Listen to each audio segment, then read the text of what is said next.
بینانی بەڕێز خۆشەویستانم ئەم کاتتان باش بە خۆشحاڵی و لاڵقەی نوێ بەنامەی چاوپێکوتن لەگەڵتانم بۆ گفتوگۆکردن لەسەر پرس و بابەتێکی دیکە لە بەنامەیەم جارەمە نەگفتوگۆکەین سەبارەت بە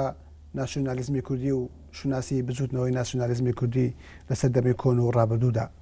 لەم بەرنامەیە پرسین ئاخۆ ناسیۆنالیزمی کوردی لە ڕابردوودا هەڵگری چ شوناسێک بووە شوناسێکی نەتەوەیی شوناسێکی ئاینی یان شوناسێکی خێڵایەتی وایە لە بنەڕەتە پرۆژەی ناسیۆنالیزم لە کوردستان بوونی هەیە ئایا دوای گۆڕانە گەورەکانی دنیا لەبارەی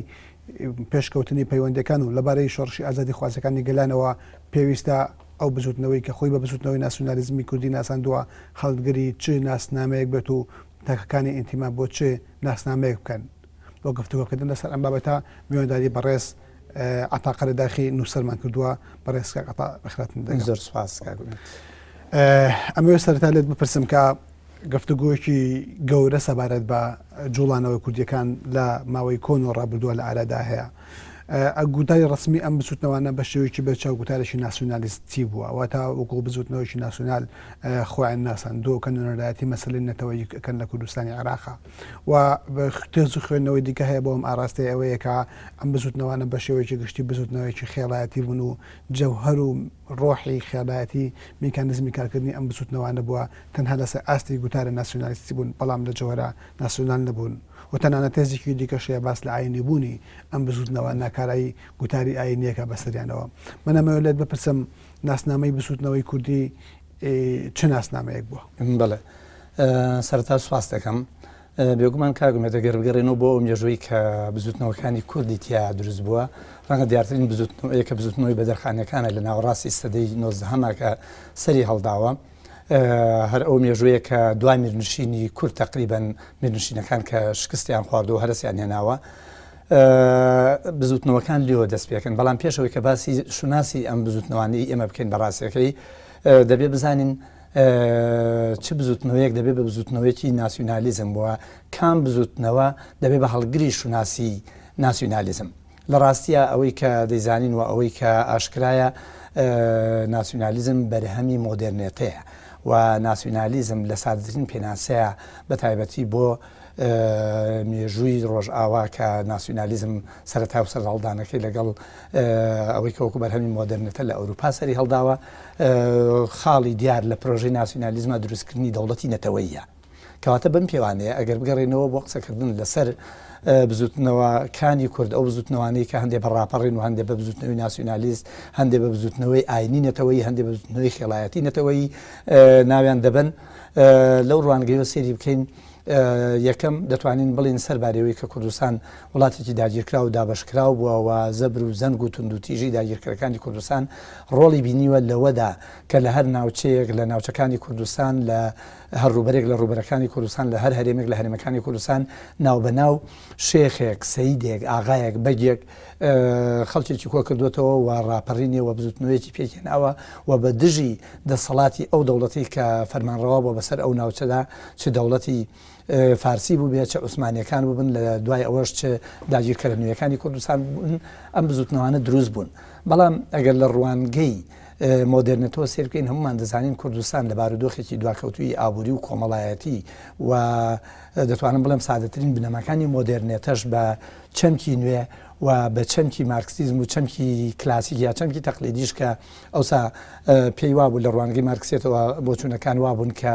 مەسەلەی نەتەوایەتی و ناسیۆنالیزم بەرهەمی شۆڕشی پیشەسازیە کە هەر هەمان ئەو دەربڕینە دەگرێتەوە کە ئێمە لە چەمکی نوێ لە بزوتنەوەی نوێ یا لە تێڕوانی نوێ پێی دەڵێن مۆدرنێتە هیچ کام لەمانە لە کوردستانە بوونیان نەبوو کوردستان وڵاتێکی دواکەوتوی خێڵایەتی کشت و کاڵی شوانکارەیی بووە و سادەترین بەرهەمەکانی مۆدرنێتە سادەترین بەرهەمەکانی پیشەسازی نەبووە و لە بنەڕەتە ئەگەر باسی ناسیۆنالیزم کە ناسیۆنالیزم لە بنەڕەتە بریتیە لە بەرهەمی مۆدرنێتە واتە بەرهەمی دروستبوونی چینی ناوەندە لە هەر کۆمەلگایەکە لە کوردستانە چینی ناوەند دروست نەبووەوە ئێمە گرفت و کێشەمان هەیە لەسەر شێوازی ئابووری و بنەمەکانی ئابووری لە کوردستانە لە مێژووی کۆنەوە تاکو ئێستاشی لەگەڵا بێ کە ئابووری لە کاتێکا کە بنەما بووە بۆ خەمڵاندنی چینەکان و پێکاتە کۆمەڵایەتیەکان لە کوردستانە بەداخەوە نەیتوانێت ئەو ڕۆڵ و کاریگەری هەبوو بێ و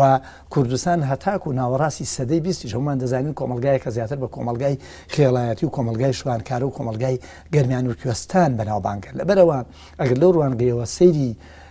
ناسیۆنالیزم بکەین دەتوانین بڵین ئەو بنەمایانەی کە پێویستن بۆ ئەوەی کە ناسیۆنالیزم وەکو بزوتنەوەیەکی کۆمەڵایەتی جەماوەری وەکو پرۆژە بەرهەم بێ لە کوردستانە بوونی نەبووە کە ئەویش مۆدرنێتەیە کە ئەویش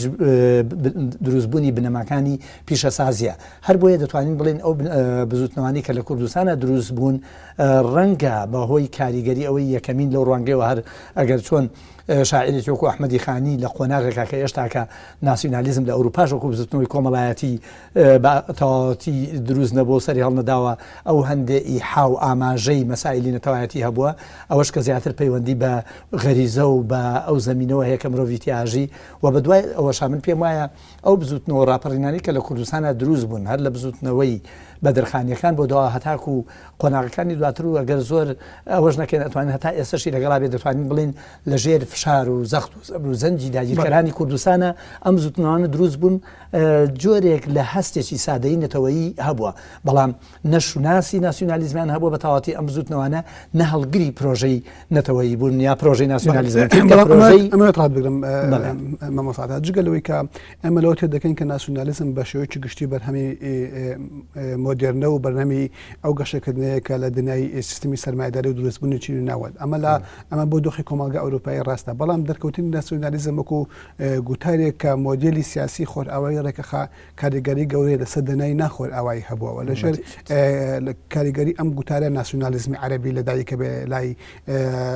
زەکی ئەرسە سوورزی و وەزات حوسەری و ژمارەیەکی دیکە و لەژێر کاریگەری ئەمانەیە مستەفا کەمال لە تورکیا و پێش ئەویش بزوتنەوەی ناسیۆنالیزمی تورک گەشە ئەکات تەنانەت ناسیۆنالیزمی فارس و ناسیۆنالیزمی وڵاتانی دیکەی ڕۆژهەڵاتی لەش ئەم کاریگەرەیە بەبی ئەوەی هەلومەرجەکانی گەشەکردنی چینی ناوەند و گەشەی سەرمایه‌داری وەکو پێویستە وەکو گەشەی مۆدرنەتیا پێویست بەدی هاتبێ پرسیارەکەی من ئەمەیە بۆ لە دنیای عەرەبیە ئەم بزوتنەوە ناسیۆنالیستیا لەدایکە بێ لە دنیای تورکە ئەم بزوتنەوە ناسیۆنالیستیا سەرڕای ئەوەی کە هەلومەرجەکانی مۆدرنە لە ئارانیا بەڵام لە کوردستان ئەمە لەدایک نابێت کۆمەڵێک هۆکار هەیە یەکەم لەو کۆمەڵگەیانی بۆ نمونە تورکیا لە پێش کەمالات ئاتورک و لە پێش ئەوەشی کە مەسەلی ناسیۆنالیزم سەر هەڵداوەکو بزوتنەوەی کۆمەڵایەتی دروست بێ دەوڵەتی تورک تەمەنی 500 ساڵ بوو هەر دەوڵەتی عوسمانی ئیمپراتۆری عوسمانی کە دەسەڵاتی بەسەر بەشێکی فراوان لە عالەمی ئیسلامیا کردووە پێش ئەوەی کە ناسیۆنالیزمی عەرەبی سەر هەڵدات لە کۆتایی سەدەی 19 و سەرەتای سەدەی 20 لە وڵاتێکی وەکو میسر چاپخانە هەبووە ڕۆژنامە دەرچەوە بە شێوەیەکی گشتی دەتوانم بڵێم بەشێکی زۆر لە بەرهەمەکانی مۆدرنێتە ئەگەرچی مۆدرنێتە خۆی نهاتبێ بەڵام بەشێک لە بەرهەمەکانی گەشتون تا وڵاتانە و لە وڵاتانە سیستەمی سیاسی ئیداری دەوڵەتی هەبووە لە پێش ئەوەی کە ناسیۆنالیزم دروست بێ بۆ نمونە لە نیشتیمانی عەرەبیا زۆر نەڕێنراوە دەوڵەتی گەورەی ئیسلامی هەبووە ئیدارە هەبووە لە دوای ئەوەش کە دەبینین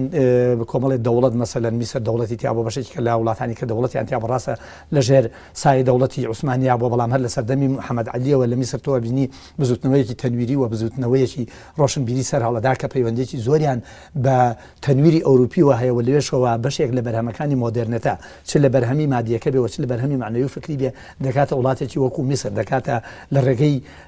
میشنەری و بزوتنەوە مەسیحیەکانەوە بەشێک دەگاتە لوبنان و بەشێک دەگاتە شام لەبەرەوە من پێم وایە جیاوازیەکەی لە نێوان وڵات نیشتیمانی عەرەبی و لە نێوان تورکیا و کوردستان بۆ ئەو سەردەمەی کە لە نیشتیمانی عەرەبی بەلایانی کەمەوە کە ئەم جۆرە بزوتنەوانە هەبووە کە کەلتورێکی فکری سەقافی گەورە لە نیشتیمانی عەرەبیا هەیە کە سەرچاوەکەی ئەگەڕێتەوە بۆ کەلتوری ئیسلامی بە دوای ئەوەش جەناب دەیزانی بەدەیان بیرمەند و ڕۆشنبیری گەورەی وەکو فارابی و ئیبن خەلدون و ئیبن ڕوشد و غەزالی بەرهەمی فکریانی هێناوە و ئەو ڕۆشنبیری یا ئەو قۆناغی کە قۆناغی سەدەی 19 هەر لە سەردەمی محەممەد عەبدە و ئەوانەشەوە بگری بۆ دواوە لەسەر کەلتوری ئیشیان کردووە لە تورکیا دیسان ئەزمموی فەرمانڕەوایی نزیکەی 500 ساڵ و نزیکی ئەوروپا نزیکی تورکیا وەکو ئەژدانی بەشێک لە تورکیا لەناو ئەوروپایە کاریگەریەکانی مۆدرنێتە بە تەواوەتی دەرکەوتووە لەسەر وڵاتێکی وەکو تورکیا بەڵام با سیر بکەین لەو قۆناغی کە لە نیشتیمانی عەرەب و لە نیشتیمانی تورکیش کە دەوڵەت هەبووە یان موسەسات هەبووە یان ئەم بزوتنەوە فکریانە هەبووە لە کوردستان ئێمە چیمان هەبووە لە سەدەی 19 لە سەدەی 19 با بڵێن لە نیوەی یەکەمی سەدەی 19 ئەوەی کە هەبووە تا ڕادەیەک ئاشکرایە لە سنووری میرنشینی بابانە ئەو دەرکەوتەی نێوان تەریقەتەکانی قادری و نەقشبەندی کە جۆرێک لە بۆچون هەیە ڕەنگە ئەمە بیان توانێت تەجاوز بکەنەوە بە ئاراستەیەکی ململانەی فکری و سەرهەڵدانی فکری لە کوردستانە بڕۆن بەڵام ئەوەش وەکو دەزانی هەر لە ناو ململانی خێڵایەتیەکان و داخراوی میرنشینەکان ئەوانش سەرکوت کراوە بە تایبەتی ئەو ئاراستەیە کە جۆرێک لە زیاتر تەنویر و بە ئاراستەیەکی ئیشراقی پێوەدیار بووە کە بزوتنەوەی نەقشبەندی و خودی مۆلانە خالید بووە ئاوارەیان کردووە دەریان ناوە لەژێر عەقڵی خێڵایەتی و عەقڵە داخراوە ناوچەیەکەیە بۆیە من پێم وایە سەرباری ئەوەی کە کۆمەلگای تورکی و کۆمەلگای عەرەبی و تەنانەت کۆمەلگای فارسیش ڕەنگە بۆ ئەو کاتەیە کۆمەلگایەک نەبوون کە مۆدرنێتیان بەرهەمێنا بێیان کۆمەلگایە کە مۆدرنێتە ڕێگی داکتابێەوە لە ناو هەناوی ئەم کۆمەلگایە لەدایک بوو بێ بەڵام بۆ ئەو کۆمەلگایانە لە بەروی قۆناغی پێش زیاتریان ڕێوە لە کۆمەلگای کوردی و دامەزراوە مؤسساتی خۆیان هەبووە کاریگەری و بەرهەمەکانی مۆدرنێتەی ڕۆژئاوا باشتر دەوری هەبوو لەو کۆمەلگایانەدا لە کاتێکا لە وڵاتی وەکو تورکیا لە ناوەڕاستی سەدەی 19 هەمەوە کە بنەماکانی ناسیۆنالیزمی تورکی وردەوە لە بەرەو خەمڵاندن و پێگەشتن دەچن و هەتا ئەو قۆناغی کە دەگاتە ئەوە کە پیاوێکی وەکو کەمال ئەتاتورک هەرەوە نەبووە شخصێک بەڕاستیەکەی کاریزمایەک دروست بوو بێ و شتێکی دروست بێ بەڵکو جۆرێک لە زەمینە سازی پەیدا بووە بۆ سەرهەڵدانی ناسیۆنالیزمی تورکی ئەگەر وەکو بزوتنەوەی ناسیۆنالیزمیش نەبووی بەڵام ناسیۆنالیست وەکو بکەری بزوتنەوەیکی ناسیۆنالیزمی ئامادەبوونی هەبووە کەمال ئەتاتورک توانی بچێتە ترۆپکی ئەو بزوتنەوەیەوە دەتوانم بڵێم وەکو تاچێکی ناسیۆنالیستێکی کاریزمی توانی ئەو بۆچوونانە کۆ بکاتەوە بەڵام لە کوردستانە ئەمەوێ ئەوە بڵێم لەو قۆناغی کە بۆ تورکیا ئەو دید و بۆچوونە ناسیۆنالیستی کە دروست دەبێت و ئەو زمینەی کە بۆ دروست بوون ناسیۆنالیزمی تورکی دروست دەبێت و سەرنجامەکەی دەگا بەوەی کە پیاوێکی ناسیۆنالیستی وەکو کەمال ئەتاتورک بەرهەم بێەوە بێ بە سەرکردەی ناسیۆنالیستی تورکی لەو قۆناغەدا کاریگەریەکانی ناسیۆنالیزمی ئەوروپی بە شێوەیەکی زۆر سادە و لاواز دەگاتە ناو کۆمەلگای کوردی و ئەوش دەکاتە ناو بنەماڵی بەدرخانەکان ئەوش بە کاریگەری ئەوەی کە بەشێک لە کەسێتە دیارەکان نێو ئەم بنەماڵە لە پایتەختەکانی ئەوروپا لە پاریس و لە جنێڤ و لە لەندەن و لە شوێنەکانی کە ئەویان بینیوە بە کاریگەری ئەوە دێنەوە یەکەم بزوتنەوەی بەدرخانەکان لە ساڵی 1940 تا ڕادێک لەژێر ئەو کاریگەریە سەرەڵەدا حتا دەرکردنی یەکەمین ڕۆژنامە لەلایەن بنەماڵی بەدرخانەکانەوە دیسان کاریگەری مۆدرنێتی ئەوروپیە بەڵام دیارە لە بەرەوەی کۆمەلگای کوردی کۆمەلگایکی پەرت و بڵاوی خێڵایەتی دواکەوتووی کۆچەری بووە کاریگەریەکە لاوازتر بووە لە چاو ئەوەی کە بەراوردیکەین بە کاریگەری مۆدرنێتە و ناسیۆنالیزمی ئەوروپی لەسەر کۆمەلگای تورک یا لەسەر کۆمەلگای عەرەبی یەکێک لەو تێزانەی کە بەکاری هەنرێ بۆ پێنەگەشتنی پرۆژەی ناسیۆنالیزم لە کوردستانە ئەوش ئەوەیە کە ئینتیمای بەردەوامی کورد بۆ عەرەب و هەستکردن بە برابچووکی بەرامبەر بە گوتاری عەرەبی و ئەمەش بە کاریگەری فەکتی ئاینی بە حکومەوەی کە عەرەب پێگەیەکی قورسی لە ناو ئاینی ئیسلامە هەیە و خەڵکی کوردستانش بە شێوەیەکی گشتی وەکو ئاین موسڵمانە ئەم تێزە کاریگەری هەیە تا چەند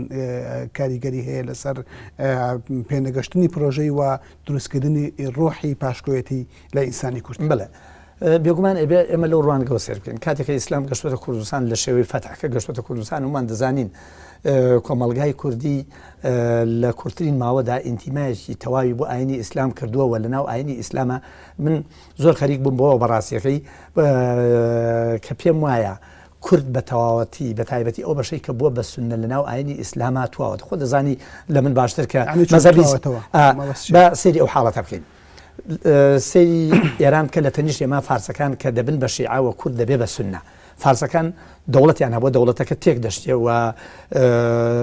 ئیسلام شوێنی هەموو شتێک دەگرێتەوە بەڵام پاشی سەدەیەک دوو سەدە مەسەلەی تەشەیوع دەبێت بە بنەمایەک تێکڵاو دەبێتەوە لەگەڵ هەست و شعوری پان ئێرانیزم و هەست و شعوری فارسی بوونە و دەتوانین بە تەواوەتی هەست بکەین کە مەزهەبی شیعە بووە بە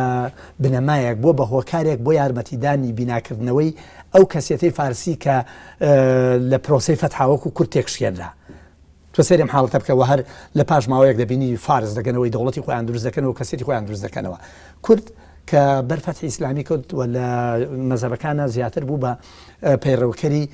سنەی شافعی جەنابی شەیزانی ئەو مەزهەبە لە نێو مەرکەزی ئیسلامایە هیچ ڕۆحێکی لادان و معارەزەبوون و ئۆپۆزیسیۆن بوونی نییە بەرامبەر بە مەرکەزی ئیسلامی و لە هەمان کاتەکە کورد بوو بە ئیسلام بەڕاستیەکەی دەتوانم بڵێم بە ئیسلام بوونەکەی ئینتیمایەکی ئەوەندە بەهێز بوو و لەبەر لاوازی مەسایلی نەتەوایەتی و نەبوونی کیانی کوردی لە پێشەوەی کە ئیسلامیش بێ لەبەرەوەی کورد بۆ خۆی و کاتەش خەوارێکی نەبوو وەکو فارسەکان یاوەکو هەندێک لە نەتەوەکانی کە بوو بە ئیسلام بیر لەو زاکیرەی تێکشکاوی ڕابردووی خۆی بکاتەوە بە تەواوەتی چووە سەر ئاینی ئیسلام و ئینتیمابوون بۆ ئیسلام زۆر بەهێزتر بووە لە ئینتیمابوون بۆ کورد و بۆ نەتەوە. بۆ نمونە سەرهەڵدانی نووسین لە کوردستانە بە حکمی ئیسلام سەرهەڵدانی نووسینی عەرەبیە، سەرهەڵدانی نووسینی کوردی نییە. قۆناغی سەرهەڵدانی نووسینی کوردی کە گەڕانەوە بۆ زمانی نەتەوە و نووسین بە زمانی نەتەوە یەکێک لە بنەماکان و پایەکانی کە دەبێ بە زەمینە ڕێکخەر بۆ دروستبوونی ناسیۆنالیزم دەبین هەتا سەردەمی بابەتایری هەمەدانی و تا قۆناغێکی دواتریش مەسەلەن نووسین بە کوردی هیچ بوونێکی نییە. هەتاکو ئێستش بەشێکی زۆر لە هەموو ئەو خەڵکەی کە بە تایبەتی لە مامۆسا ئاینیەکان و ئەو خەڵکەی کە زۆر متەدەین و ئینتیماتی وانە هەتاکو ئێستش نووسین بە عەرەبی شانازیەکی گەورەیە. ئەمەش ئەو هۆکارێ بەڕاستیەکەی کە ئاینی ئیسلام سەرباری ئەوەی کە جەناب دووتت ڕوبەرێکی بەهێز و قوتێکی زۆری هەبووە لە ناو کەلتوری عەرەبی و لە ناو دەسڵاتی عەرەبیە لە ناو کۆمەلگای کوردی کە کۆمەلگای کوردی ئەو دەسڵاتەی نەبووە خۆی بەڵام ئاینی ئیسلام زەمینە سازیەکی تەواوی کردووە بۆ ئەوەی کە تاچی کوردی بە توندی ببەستێت بە ئیسلامەوە و لە ڕێگەی ئیسلامیشەوە ناسیۆنالیزمی کوردیەوە لە سەردەمی تازە. بەڵێ حتا بەنسبەت پرۆژەی ناسیۆنالیزمی کوردی لە سەردەمی تازەیە. ڕاستە مەسەلەن لە دوای ڕوخاندنی میرنشینەکان ئەوانەی کە لە کوردستانە ڕابەرایەتی بزوتنەوەکانی کوردیان کردووە هەر لە بزوتنەوەی بەدرخانیەکان و شێخ عەبدوڵڵای نەهەری و شێخ عەبدولسەلامی بەرزانی و شێخ مەحموود و تەنانەت بە قازی محەممەدیشەوە هەمویان ئەگەر سیر بکەی ئەمانە دوو خاڵیان تایە. یەکەمیان هەمویان بە پێی شەجەرەتول ئەنساب شێخ و سەیدن و دووەمیش هەمویان لە بنەماڵە ئاینیەکانن. بۆچی هۆکارەکە وایە لەبەر ئەوەی دەزانین ئیسلام کە هاتوۆتە کوردستان دەوری هەبووە لەوەدا کە خەڵک خوێنەوار بێ کە خەڵک چێ بوون ئەوانی کە توانیان خوێنەواری بکەن ئەو خێزانانە بوون کە لێ هاتوو بوون توانیان هەبووە لە ڕووی ئیداری و دارایی و جێگە و پێگەیەکیان هەبووە لە کۆمەلگای کوردی ئەوانش زیاتر شێخ و سەیدەکان و ئەو قۆناغەش کە قۆناغێکی سێر لە مێژووی کووردا لە دوای میرنشینەکانەوە قۆناغی بەگ و ئاغاکان پاسیف دەکرێتە دواوە کە پێشتر لە میرنشینەکانە ئەوەی کە سەرکردەی میرنشینەکان بوون و میرنشینەکانیان بەڕێوە بردووە بە بەشی زۆری ئاغا و بەرگەکان بوون. بەڵام لە قۆناغی بزوتنەوەکانە قۆناغی کە دەست پێکە قۆناغی شێخ و سەیدەکانە. شێخ و سەیدەکان بوون بە خوێنەوار لە مزگەوتەکانە دراسی ئاینیان خوێندووە و ئەم دراسە ئاینیە وای لێکردوون کە پێگەیەکی بۆ دروستکردوون و ئەو پێگەی بۆی دروستکردوون لە کاتی زەبر و زەنجی داگیرکەرەکانی کوردستانیش ئەمانە کە خوێنەوار بوون شعورێکی زیاتریان کردووە و زووتر هەستیان کردووە. بەڵام ئەمانیش بە شێوەیەکی کە لە نێوان ئینتیما بۆ ئیسلام و ئینتیما بۆ ناوەندی ئیسلام کە دەسڵاتی عەرەبیە یا دەسڵاتی تورکیا یا دەسڵاتی فارسە چونکە جەناب تەیزانی هەم سەفەویەکان و هەم قاجەریەکان لەلایەک و هەم عوسمانیەکانیش هەرێکە بۆ فترەی دوور و درێژ فەرمانڕەوایی بەشێکی فراوان لە دەوڵەتی ئیسلامیا کۆمەلگای ئیسلامیان کردووە و لە پاڵەوەشا دەوڵەتی عەرەبی ئەم سەرکردانەی کورد هەر لە وەکو وتمان لە بەدرخانیەکانەوە بۆ شێخ عەبدوڵڵای نەهەری و بۆ ئەمانی کەش لە دواکە ناومان بردن هەم ئینتیمایەکی ئاینی بەهێزیان هەبووە هەم ئینتیمایەکی شێخایەتی و سەیدایەتیان هەبووە. شێخایەتی و سەیدایەتیش بۆ خۆی جۆرێکە لە خێڵایەتی چونکە شەجەرەتول ئەنسابیان هەیە. لە شەجەرەتول ئەنسابەکە هەموو ئەمانی کە باسمان کردن لە کوردستانە براونەتەوە سەر پێغەمبەر و کەسوکاری پێغەمبەر معنایەوە بەبێ ئەوەی بەخۆی بزانێت لە لاوەعیا ئەم ئینتیمایەکی عەرەبیانەی بۆ دروستکراوە و لە لای کێشەوە ئینتیمایەکی ئیسلامیانی هەیە و لە لایکەوە هەستێکی لاوازی نەتەوەیش دروست بووە. ئەم سیانە کە کۆبووەوە بەڕاستیەکەی حاڵەتێکی دروست کردووە لە نێوان پرۆژەی نەتەوەیی و هەوڵێک بۆ ڕزگاربوون. بەڵام زۆربەی جار هەتا لەوەی شێخ عەبدوڵڵای نەهەری لەوانی کەشا دەبینین بزوتنەوەیکی نەتەوەیی دەکەین بەڵام ئەم بزوتنەوە نەتەوەیە زیاتر ئینتیماکەی ئاینیە. ئەیەک لەو تێزانەی کە ئەکرێوەکو خاڵێکی گرنگ سەرنجی بدەین لە کامل نەبوونی پرۆژەی ناسیۆنالیزمی کوردی لە سەردەمی تازەیە ئەویش ئەوەیە کە کاتە پرۆژەی ناسیۆنالیزم دێتە ناو کۆمەلگا ڕۆژهەڵاتەکانەوە لە تورکیا لە ناو نەتەوەی تورکا ئەفەندەکان و جیلی تازەی خوێندەوار و ئاشنا بە کولتوری خۆر ئەوەی نوێنەرایەتی ئەم بزوتنەوە ناسیۆنالیستیەکەن ناو دنیای بەسەن تەرەقیەوە تاگاتە سەر مستەفا کەمال بەم ئاراستەیە کارێک لە دنیای عەرەبیە بە هەمان شێوە لە ڕفاع محەممەد ڕفاع تەحتاوی و تاگاتە سەر جیلی تازەی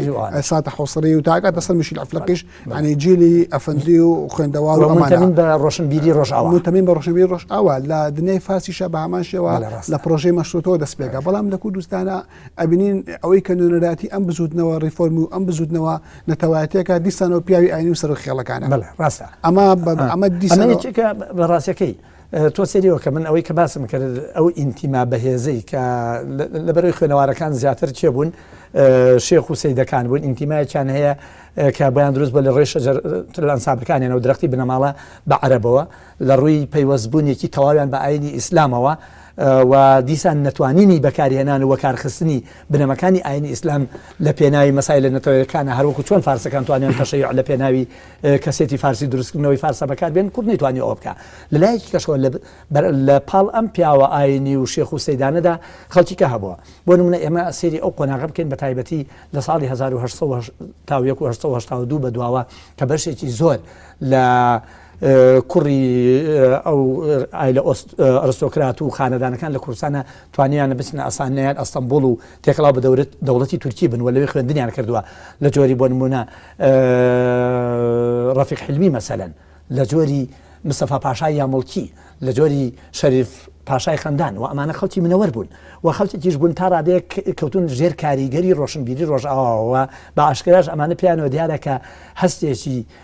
بەهێزی ناسیۆنالیستانیان هەبووە بەڵام تۆ سێریەوە بکە لە ناو بزوتنەوەکانی کووردا هەر لە بزوتنەوەکەی شێخ عەبدولسەلامی بەرزانیەوە کاکەوێتە یا هەتا ئەگەر بگەڕێنەوە بۆ ئەو قۆناغەی کە لە ساڵی 1991 کە ئەو کاتە با بڵێن لە سەردەمی سوڵتان عەبدولحەمیدی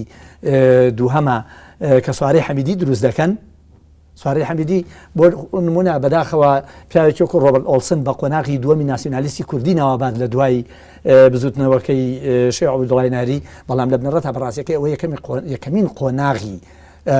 پەیوەندیکردنی کوردە بە دوژمنەکانی کوردەوە ئەو قۆناغی کە دواتر بە قۆناغی جاشایەتی لە مێژووی نوێیان ناوە برێ سوارەی حەمیدیەوە دروست بە بەداخەوەندی لە کوردناسەکانی ڕۆژاواش بە خراپ سێریەوەیان کردووە بەڵام هەر لەو قۆناغا هەندێک لە منەوەرەکانی کورد لە